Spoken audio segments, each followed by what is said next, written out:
novie, mi wa novi la gbene. Akpɔ novi le ŋdi, ŋdɔko obeku. Nukata miada si le nyamadinyawe ŋu, awa novi la gbemo.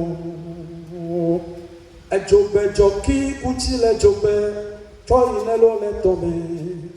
Elo fɔ nake le tɔme, yine dzɔki le dzogbe, ya nye lɔlɔ, ŋutɔŋutɔ, nɔviwɔwɔ akua.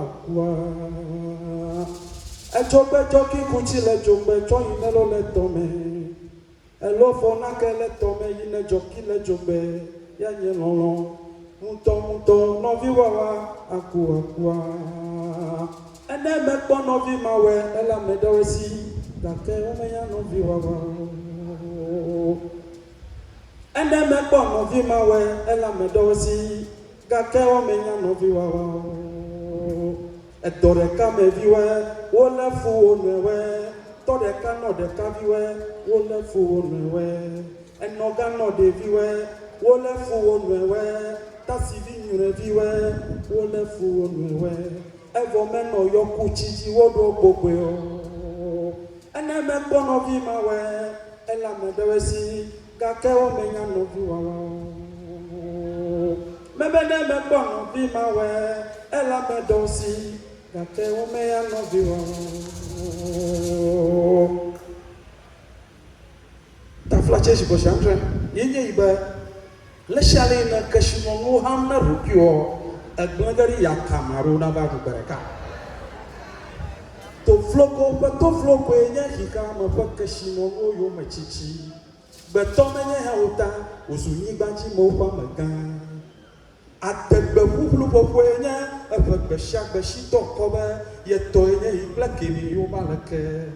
Ŋdi ŋutɔ kple fie, etsia lɔmadɔ, tame bubu zu tsi kple eƒe gbesiagbe ɖuɖu. Senko edzivo. Senko dzonyanya be akpɔe be yeƒe kesinɔnuwo le dedie na ya.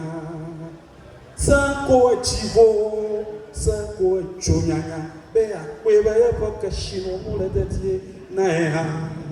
Nɔviwo mi dzre nu nyo ɖo ɖe dziƒo, fi gbaglaviwo meɖo nu le na wo. Efiafiwo hã mefia nu le na wo.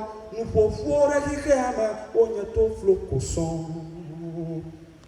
Bereka gbɔna kuku ge agblẽ wo kesinɔnuwo ɖe anyigba dzi ya Cameroon va no bibli evɔ wo ŋutɔ mekpɔ dzeƒe le dziƒo kesinɔnuwo nyo ba gake mi kpedo mɔ nyuitɔ dzi ne miawo mawu dɔ kpli agbonudzɔlawo be yewo memɔna ge mo nyama metsia mekpɔ dziƒo kpɔ nyigba heʋuʋu ta medzagbagba mewɔ numeɖeɖe na wo be nye Kofi Gabara. Gake wo be mɔ meli mene zanu si dia kpekple dzivɔwo be xɔxɔ megbe yi meli o ŋgɔ yi hã meli o ne ɖe menya bena wɔnɔ ne menɔ gbe nyuie le anyigba dzi agbe nyuie nɔnɔ nyo nɔvi nyo mi nɔ gbe nyuie egbalawo gbetae akpe ɖe me.